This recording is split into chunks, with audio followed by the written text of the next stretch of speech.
Today on Rappler.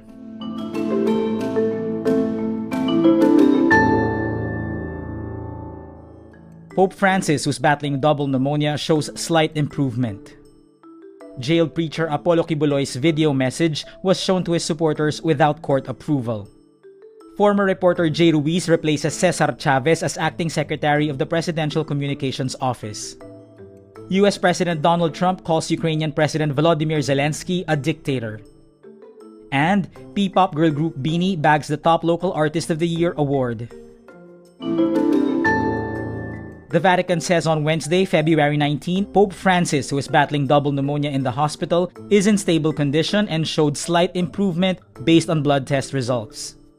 The Pope is receiving treatment at Rome's Gemelli Hospital, where he was admitted on February 14 after experiencing breathing difficulties for several days. Meantime, Italian Prime Minister Giorgia Meloni visited the Pope in the hospital and said he is alert and cheerful. Meloni says, quote, "I am very happy to have found him alert and responsive. We joked as always. He hasn't lost his proverbial sense of humor." Meloni is the first known hospital visitor of the Pope. A Vatican official speaking anonymously says the Pope was not on a ventilator and was breathing on his own. The official also says the Pope had been able to get out of bed, sit in an armchair, and continue with some work.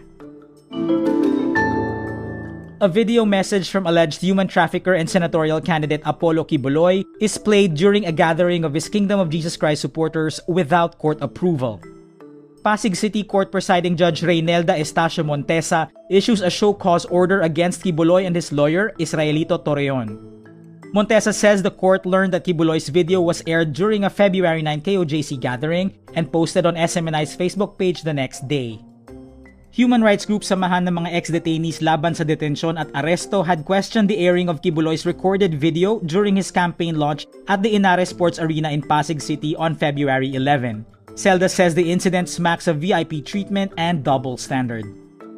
During a press conference on February 18, Torreon responded to Celda's comment, claiming his camp had secured a court order. To help you make the best decision of who to vote for, we have all the information you need in one place, the Rappler election site. From comprehensive election guides and explainers to profiles of candidates both national and local, we bring you a news feed of all the latest updates on voters' issues and campaign moments. Check it out at ph.rappler.com. Cesar Chavez announces early Thursday, February 20, his resignation as acting secretary of the Presidential Communications Office.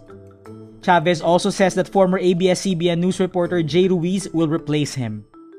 He says, quote, "I spoke to Ruiz already. I informed him that I will introduce him to the PCO Mancom on Monday, February 24, so he can begin a week-long transition so that by March 1, it's already a plug-and-play for him as the new PCO secretary." Chavez expresses his gratitude towards the president for the opportunity to serve and also reflected on his one regret, saying that he had fallen short of what was expected of him. Chavez is the third communications chief under President Ferdinand Marcos Jr. since he assumed the presidency in June 2022.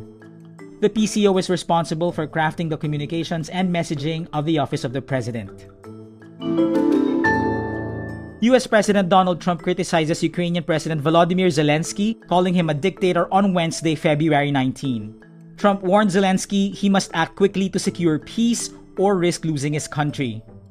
Trump's attack following his claim that Ukraine was to blame for Russia's 2022 invasion raises concerns among US allies in Europe that Trump's stance could benefit Moscow.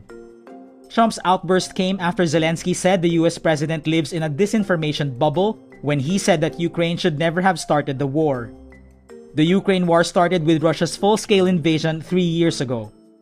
US Vice President J.D. Vance warns Zelensky against bad-mouthing Trump.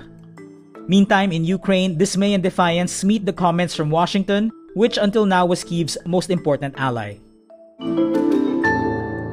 P-pop girl group BINI bags the top local artist of the year honor at the launch of the official Philippines chart on Wednesday, February 19, at the Clubhouse BGC at the Palace. The event, supported by the Philippine Recorded Music Rights Incorporated and the International Federation of the Phonographic Industry, recognizes BINI's impact in 2024, which established the girl group as a formidable force in pop culture.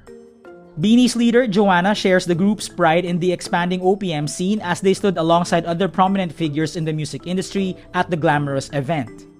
Meantime, Taylor Swift has been named the Global Recording Artist of the Year for 2024 by the International Federation of Phonographic Industry, marking her 5th win of the honor.